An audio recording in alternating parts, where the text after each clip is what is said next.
Okay, so now we've made our plain seam and we have pressed it flat. But what we need to do is we need to put a finish on our seam allowances. So our seam allowance is the distance between the edge of the fabric and the actual seam.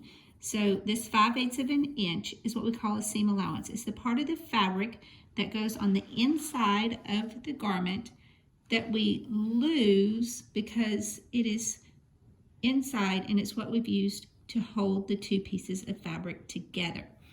So the first one we're going to do as a seam finish is what we call a straight stitch finish. Seam finishes, the whole purpose behind them is to add extra stitching or some type of finish to the seam allowance so that when we launder our garments, it keeps the edge of the fabric from raveling and undoing our seam.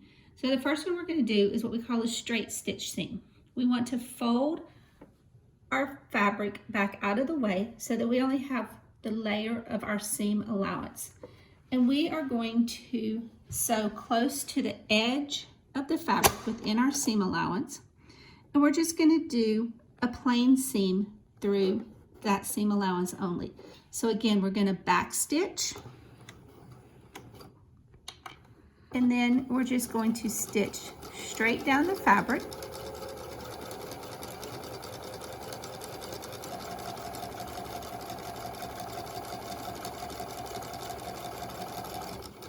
When we get to the end, we're going to back stitch. And then we're going to cut our threads.